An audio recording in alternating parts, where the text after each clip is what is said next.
Early morning in the glorious English countryside. It's a hunting, or more appropriately, haunting ground for a feathered phantom, a bird long associated with superstition, myth and magic.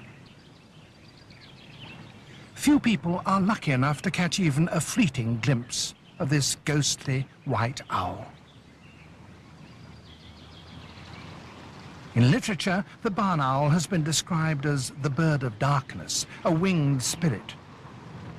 But it must surely rank as one of Britain's most interesting and beautiful birds.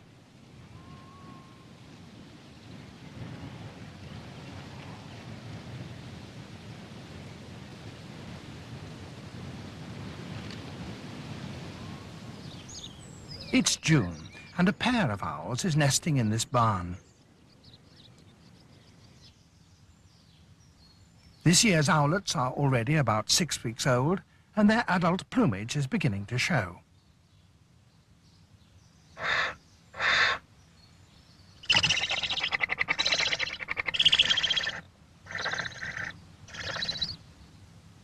The nest lies hidden under the eaves, and both adults are feeding the young.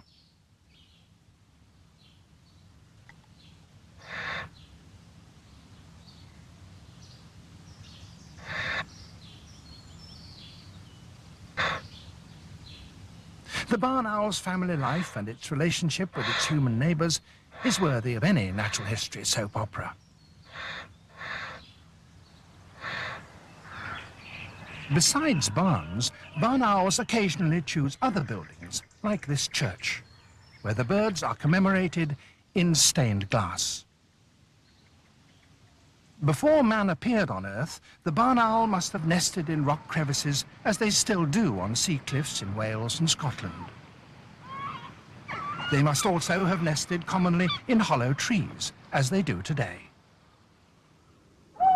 4 other owls breed in Britain: the tawny owl of woods and suburbs, the long-eared owl, which lives in conifers, the little owl, a farmland species, and the short-eared owl, a bird of moorland and marsh. Unlike these, the barn owl has a distinctive heart-shaped face. It inhabits rough grassland, and its numbers have been declining. To help it hunt, it has almost silent flight.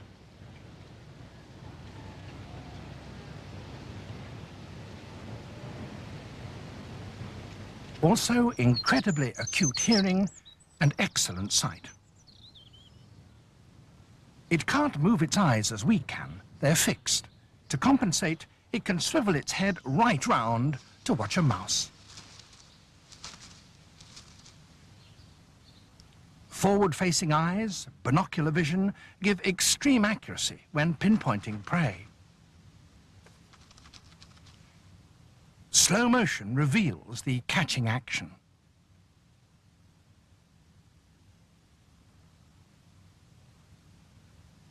In low light, it can see more than the human eye, because its retina is more sensitive. As long as there is the faintest glimmer of light, the owl can still see to hunt.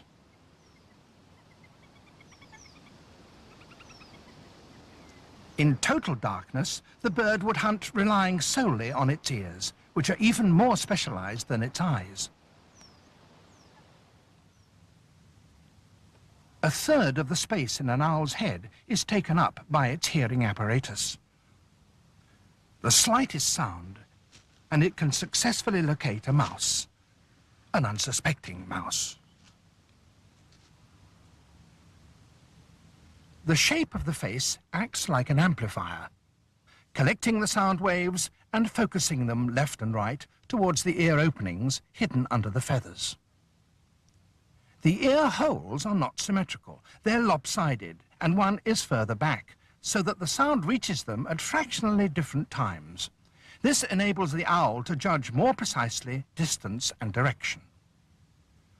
Filmed by infrared light in the dark, we can see how the extraordinary ears enable the flying cat to catch its mouse. Sound is the only guide as it orientates its talons and homes in on the kill.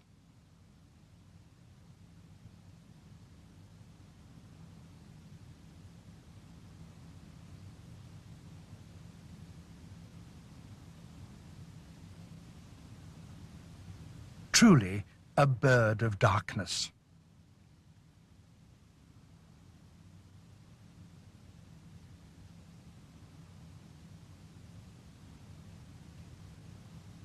Since hearing is so vital, the bird has evolved silent flight.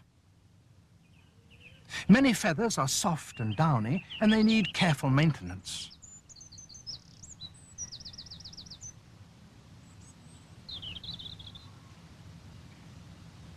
Feathers are molted from May onwards, but they're more than just insulation. Some are serrated on the leading edges, smooth on the undersides, and furry on the trailing edges, all to deaden sound. This means that the prey can't hear the owl, and the owl makes so little noise it can hear the mouse even more clearly. The hooked talons and the way they can be splayed minimize a mouse's chance of escape. Barn owls have favorite roosting places.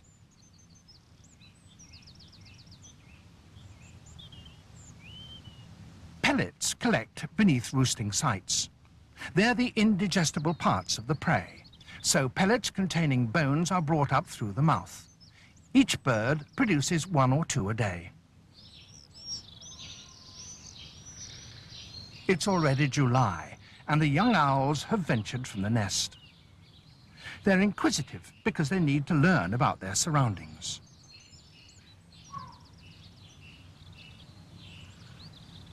Head bobbing may help them to develop the distance judgment they will need to hunt.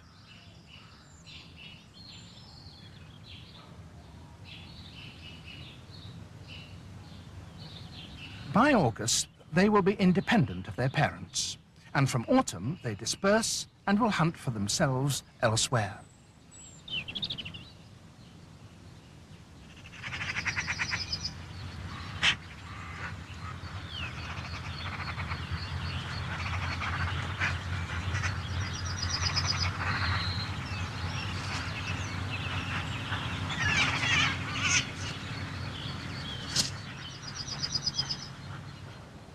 The flight is low and slow to make the pounce more likely to succeed.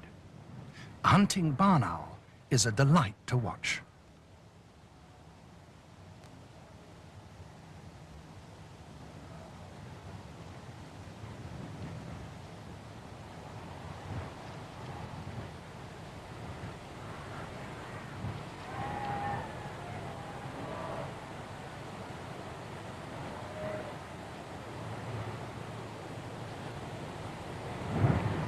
Some owls use another hunting technique, post hopping.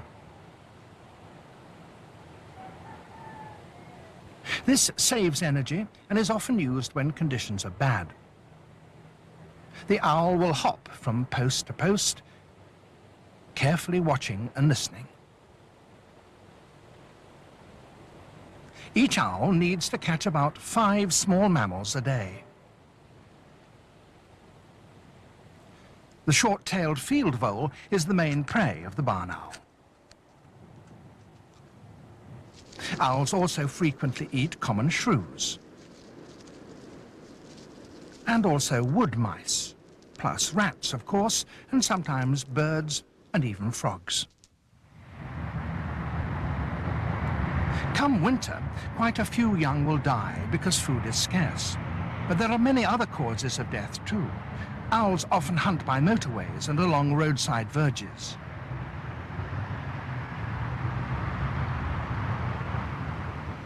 These man-made grasslands are fast food places for owls. There's little human interference, the grass grows long, and voles are numerous.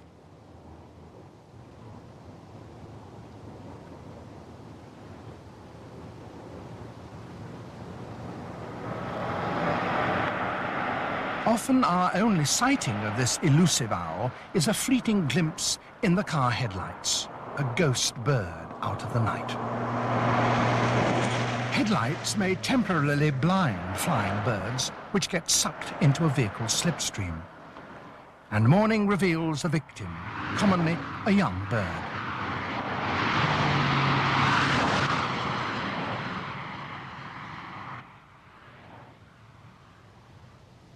A minor cause of death is drowning. Many of these fatalities are adult females who've come to bathe, heavily soiled after nesting. They fall into steep-sided troughs and can't get out.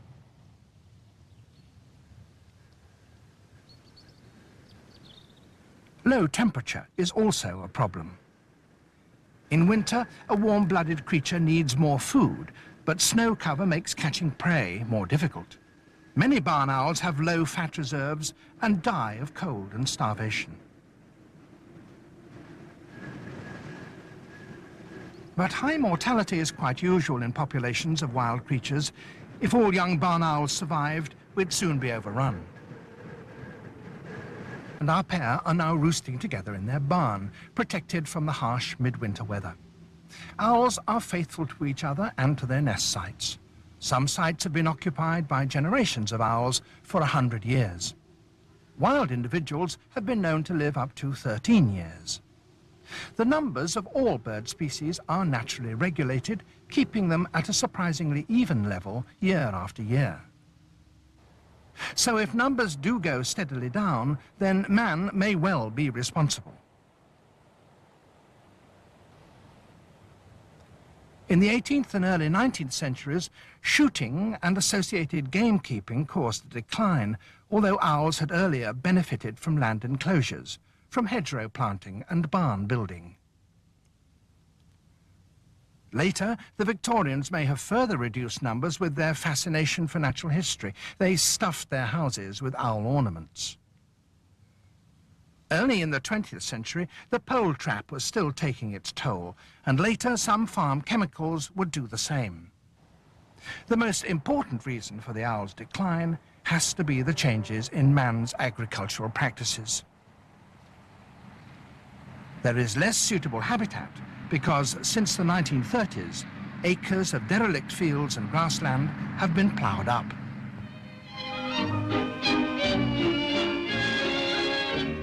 The good golden acres of home unfold beneath us as we look down on some of the abundant harvest which has sprung from 500,000 acres of one-time derelict fields which have added their abundant yield to this year's record crop of corn. The campaign during these war years to produce more food resulted in bigger fields. Rough grassland was ploughed up, hedgerows were removed, and pastures were drained. Bad news for the barn owl, although intentions were honourable. Our land has given us richly of its bounties.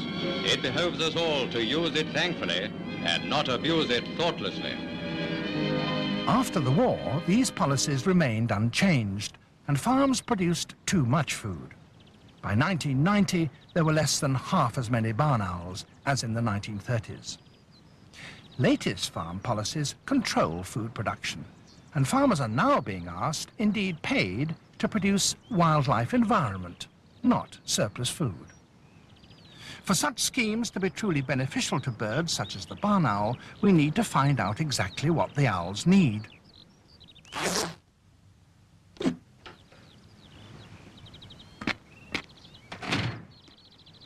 The Royal Society for the Protection of Birds is studying barn owls. The work involves radio tracking, ringing, and the study of habitat requirements.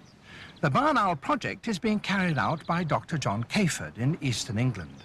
It will help us understand exactly what land management needs to be undertaken to help the barn owl.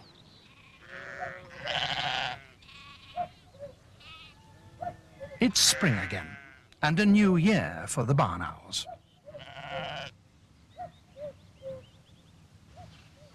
Having survived winter, our birds are once again nesting under the roof.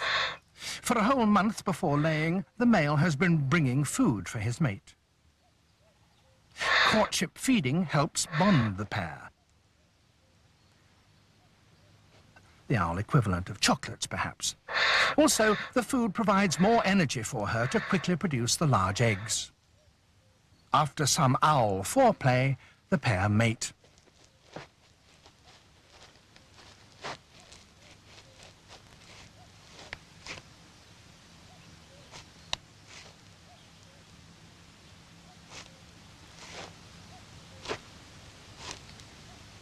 Mating continues throughout the season, amorous advances being made almost every time the male visits the nest.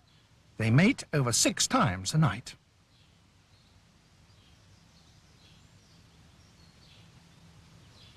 Males and females are outwardly similar, but the female is usually darker, more heavily spotted, and streaked on her golden buff back.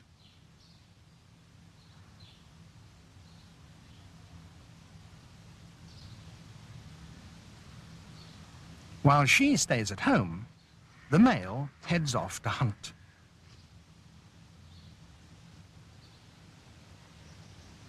Owls bring no nest material, so the female pulls in and breaks up pellets to line the nest.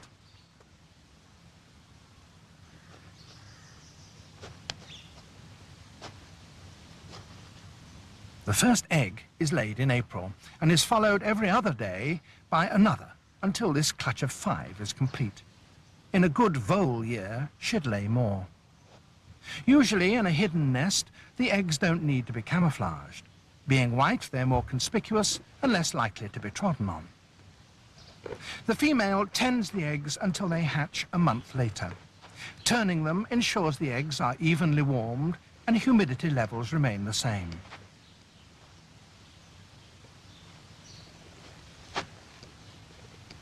It's only the female who incubates and later broods the young.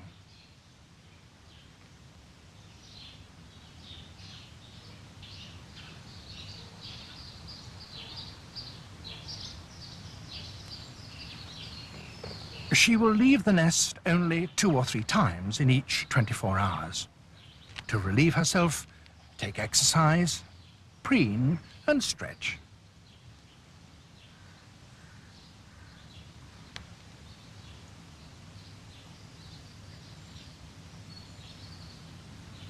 She will soon return, never leaving the eggs exposed to cold for more than 10 minutes.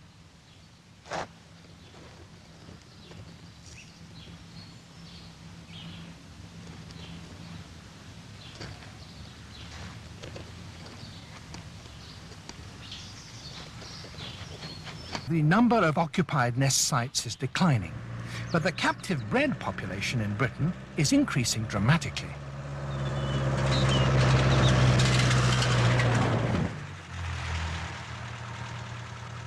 Many captive-bred owls are released into the wild, rightly or wrongly. Some via barns like this one.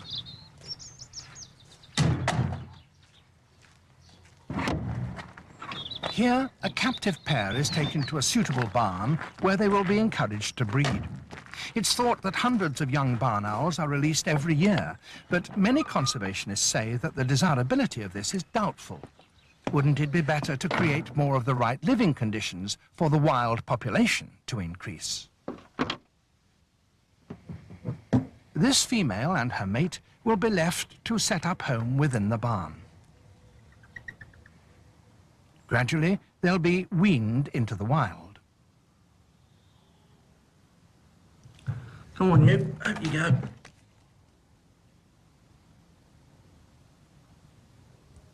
But others are released elsewhere, directly into the open. Some into places where there's already a full complement of wild owls, others into areas that are simply not suitable. Only the few monitored releases are held to be justified.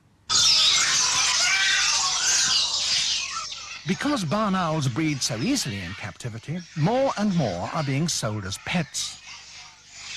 Pet shops are seldom keen on publicity, with the trade in foreign wild-caught birds being so newsworthy. So these pictures were shot secretly.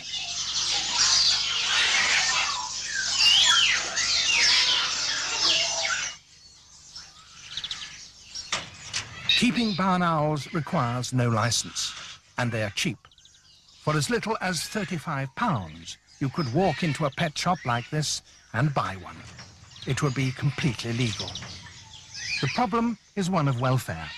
A child could enter here and buy an owl as easily as a goldfish, with no prior knowledge of how to look after it. Pet owls can die through incorrect feeding, and they've been found kept in parrot cages.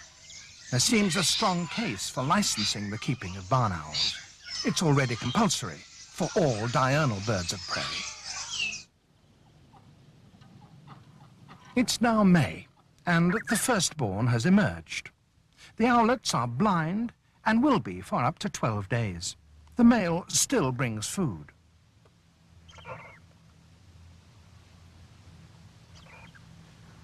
The female must brood the babies for the first 2 weeks or so, as they can't yet maintain their body temperature.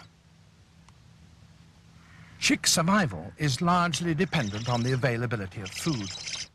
When the population of voles crashes, as it does every few years, the number of chicks that survive can be seriously affected.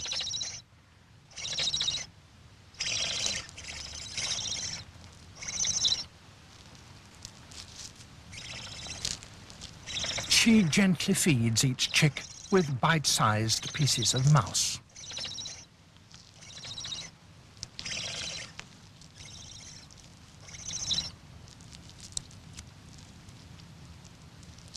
Within 2 weeks, the family is complete.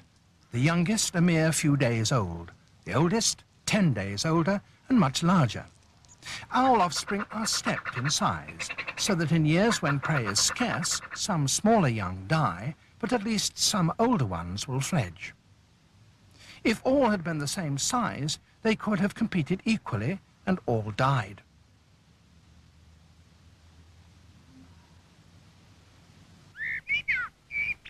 As well as providing traditional nest sites in barns and other buildings, people put up nest boxes. Doing so gets children and adults involved in the plight of the barn owl.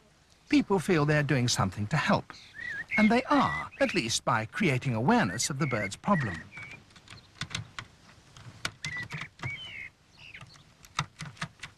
But less than 1 in 10 boxes actually gets occupied. They're often put up where there are already more than enough nest sites anyway, or in areas that are simply not suitable.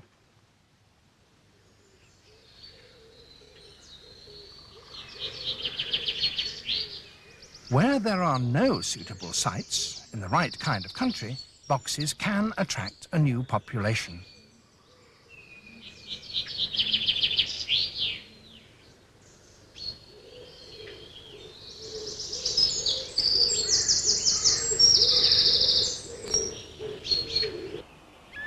Around forestry plantations in Scotland, there are often voles in abundance. Here, there are no longer many hollow trees or old buildings as nest sites, so the Forestry Commission has put up plastic drums. There are some derelict buildings, but they're scarce, so the drums have been entirely responsible for the increase in numbers here.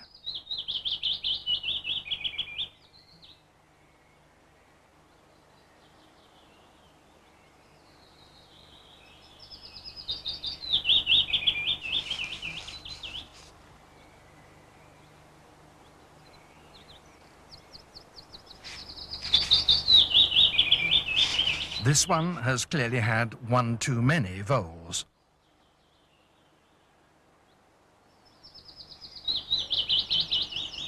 The plastic penthouses are positioned on the forest edge, from where the owls can easily hunt along the wide grassy rides.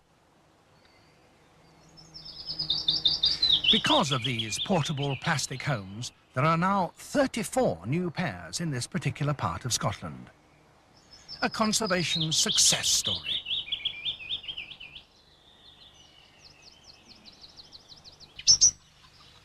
More generally in Britain, a housing shortage is at present only a small problem, but it could be bigger in the future. What was an ideal home for a barn owl is now an ideal home for people. Highly desirable residences, but no longer for birds. There are no plans to convert our barn, where the owlets are now over a month old and still covered in fluffy down. They preserve sufficient heat by huddling.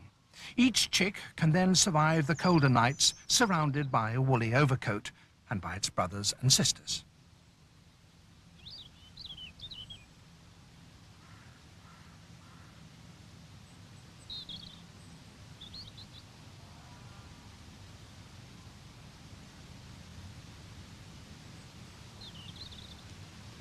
At 6 to 7 weeks old, they're beginning to look like real owls and line up, waiting to be fed.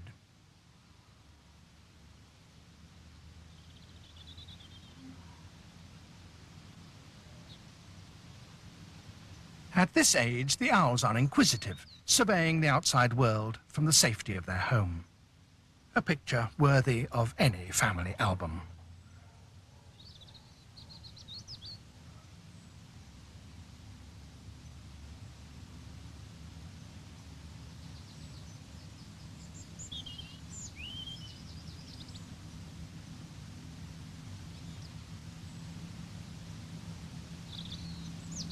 Half chick, half adult.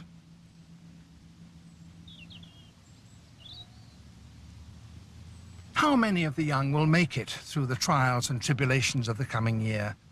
Growing up, coping with human neighbours and with life's natural hazards is the essence of the barn owl soap opera, or for that matter, a human one.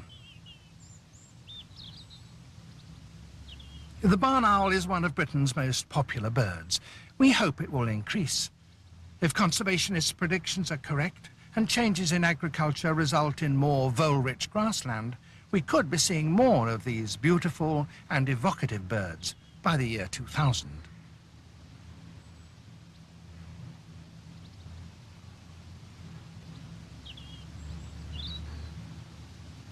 This bird is indeed a bird of night, a bird of darkness. Night and darkness have long been associated with magic.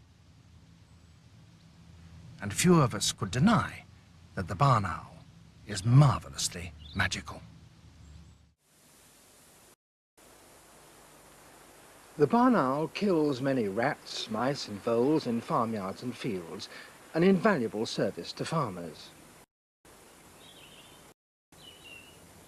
And in return, they let it use their barns and haystacks as breeding and roosting grounds.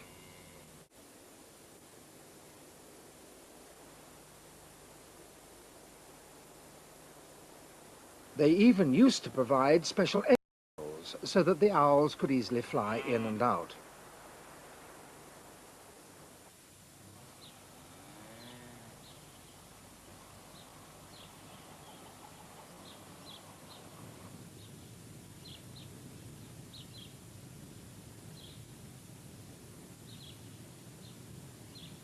It's the white-breasted barn owl we mostly see. With a wingspan of some 30 inches, it stands about 14 inches high and has the typical flat, heart-shaped face of the owls and large, dark eyes. It's extremely difficult to tell one sex from the other, the male and female almost identical. Occasionally, the dark-breasted barn owl from Scandinavia or Central and Eastern Europe turns up as a rare visitor in this country.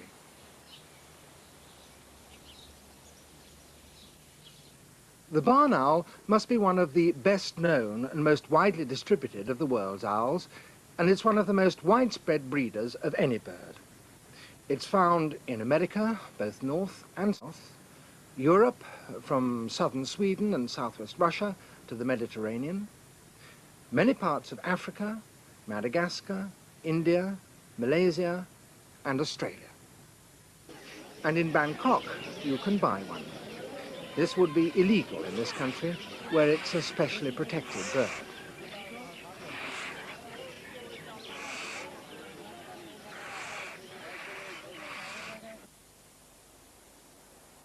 The barn owl normally hunts at dusk or at night, but in winter you can often see them in daytime, or if they're feeding young, in summer.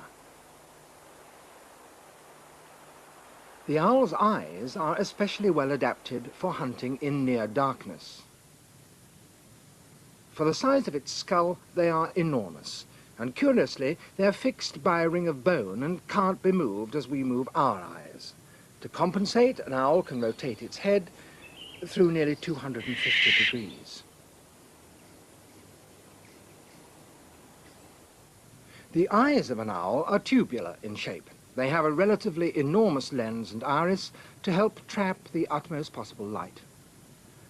And also a very specialized retina, the most important part of a bird's eye, on which the image of the object at which the bird is looking is brought into focus. 50 to 100 times more sensitive than our eyes, the recording mechanism of the owl's retina is largely composed of rods, cells that operate in low light. As many as 56,000 may be packed into a square millimeter. There are relatively few cones, the cells with which distinguish colors and which work at high light intensities. The rods take a low light input and convert it by a chemical process into a highly amplified impulse to the brain. The eyes are the most forward-facing in the bird world, with a binocular field of view of up to 70 degrees. This gives them extreme accuracy in judging distance to their prey.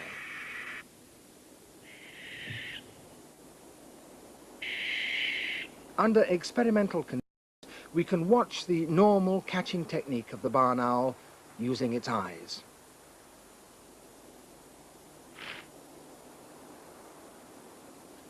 The owl, just after impact, leans forward to crush the mouse's head or neck. The barn owl's powers of hearing are even greater than those of its sight. The ear openings are concealed under the feathers of the facial disc. They're much larger than in other birds and are covered by an ear flap which is movable. They're used in the same way that a deer moves its ears to locate sounds anywhere around it.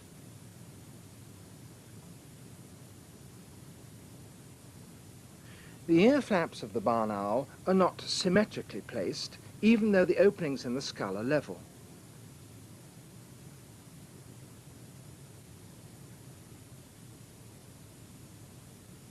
Some other owls, such as Tengmalm's owl, have asymmetrical skull openings as well. These lopsided ear openings exaggerate the displacement of sound waves and so help the owl to pinpoint the source of a sound.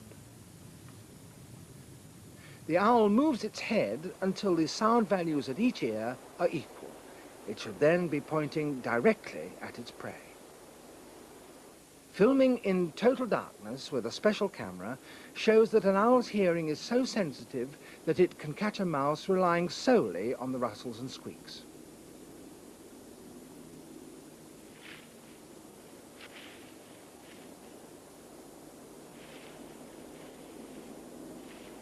Even in total darkness, guided solely by sound, the owl homes in unerringly to make its kill. And the killer has further special features. All owls need to fly silently for two reasons: to catch their prey unawares and also to hear without interference. The barn owl's feathers are specially adapted for silent flight. The edges of most of the main flight feathers have sound-deadening features. The leading edge is serrated with extended barbs. The trailing edges are furry, and the undersides are shiny, all aids to silent flight. The shape of the facial disc, the body feathers, and the feathers covering the legs are also soundproof adaptations.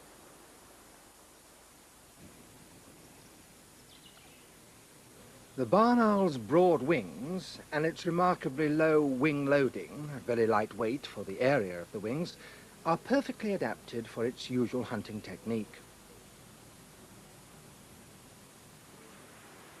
Over open ground, it uses a low, rather slow, buoyant flight with frequent glides as it quarters the same stretch of ground time and time again.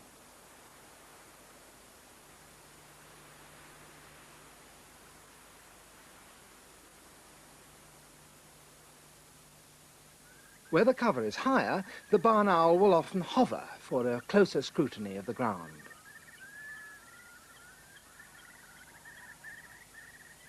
Straw hovers into the wind. In contrast, the barn owl is indifferent to wind direction.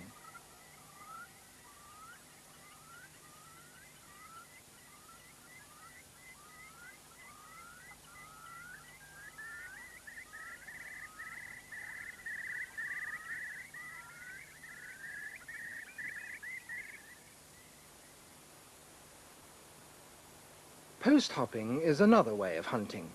From the vantage of an observation post, they will drop onto prey below. This method conserves energy and is used by owls when conditions are tough. Slow-motion photography shows how the barn owl hovers, pinpointing its prey before diving down for the kill.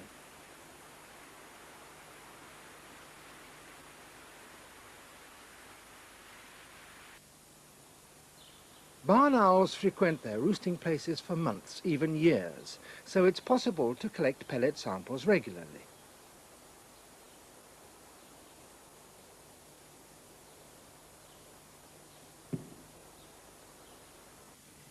The short-tailed field vole is the staple food item, and in the course of a year a pair of owls may catch up to 5,000 small mammals like these.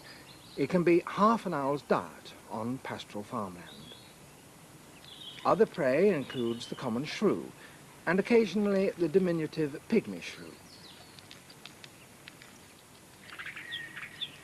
An adult rat is a formidable animal to tackle, but young brown rats are regularly killed.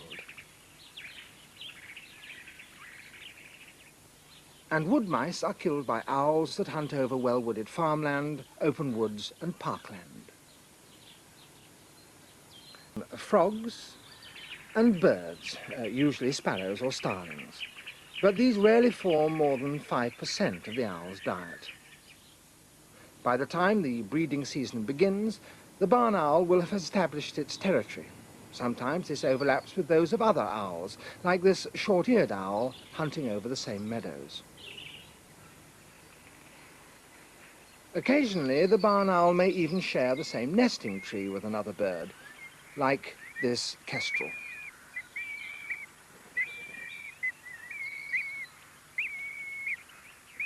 The barn owl seems to prefer to nest in man-made structures, in farm buildings or in churches, which explains its traditional affinity for man.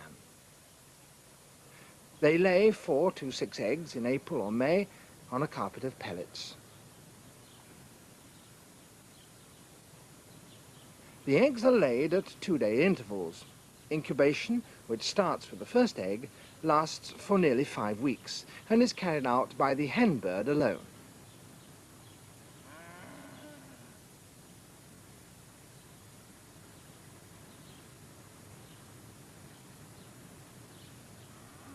Church towers are another favourite nesting place. This pair chose the belfry for their nest site. It took wildlife cameraman Andrew Anderson 2 patient years of watching and filming to give us these scenes of the barn owl's private life.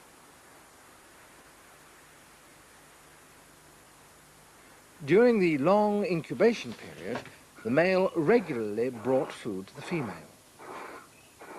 Each time it brought in the food, 3 or 4 times a night, copulation took place.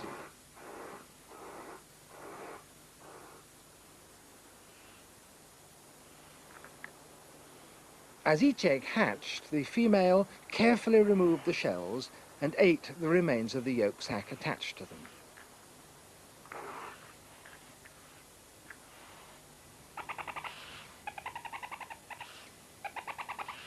She fed these youngsters gently, a great contrast to the strength used in tearing up their food. At this stage, she was still brooding the young.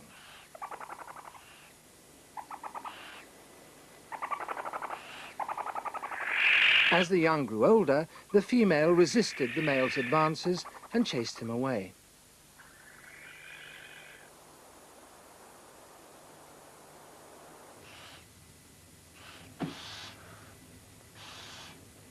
At 4 weeks, the young were half grown.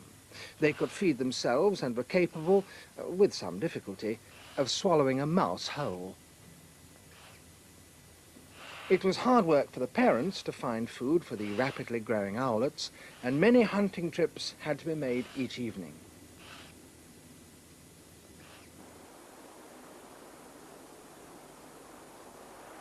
At 6 weeks, the primaries and wing coverts were showing well, and the owlets could stand upright.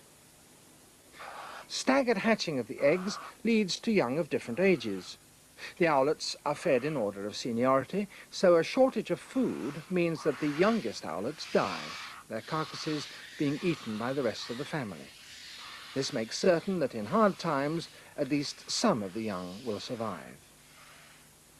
At about 9 to 12 weeks, the fully feathered young have made their way to the belfry window, where they spend long periods waiting for their parents to return with food.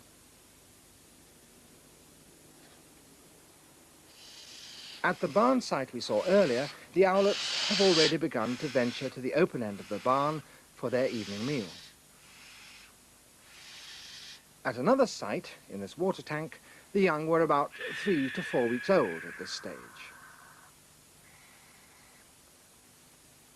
By ringing owls, we can learn much about their mortality, survival, and movement. The metal ring bears a serial number which reveals details of the place and date of the ringing, should the birds be found later. From returned rings, we can build up a picture of when most young barn owls die. At first, fed by their parents, they survive well.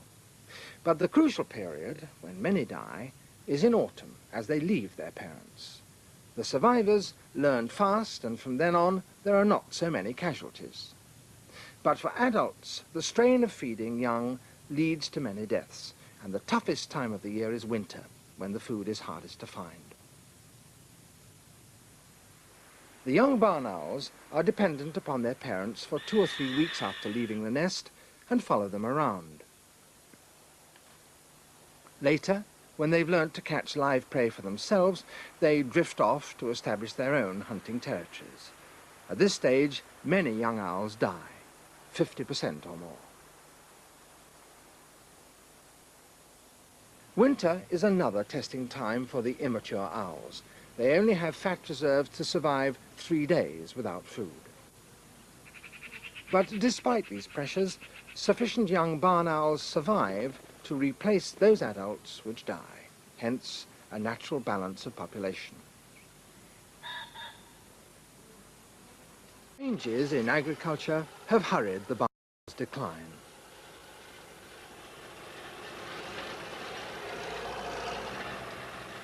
Draining wet pastures, ploughing up rough grassland and grubbing up hedgerows have reduced the barn owl's hunting areas.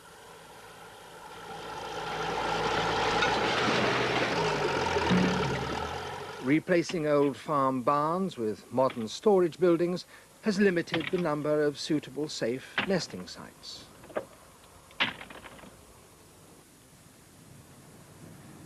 And today, additional hazards face the barn owl. This century, the proportion of birds recovered dead on roads has increased 4-fold.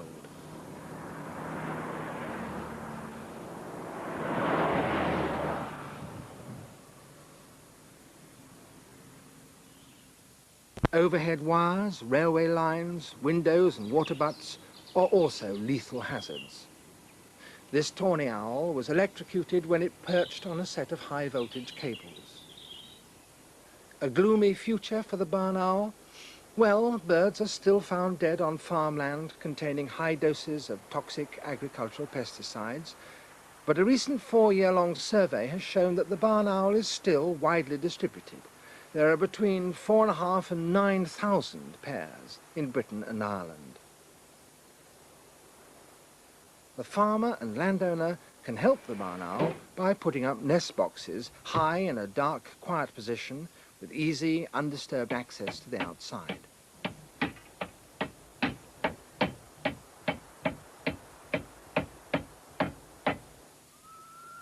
And if the barn owl receives this kind of encouragement, then we will continue to enjoy and marvel at the sight of it floating, moth-like, on its hunting trips along ditches, across marshes and meadows.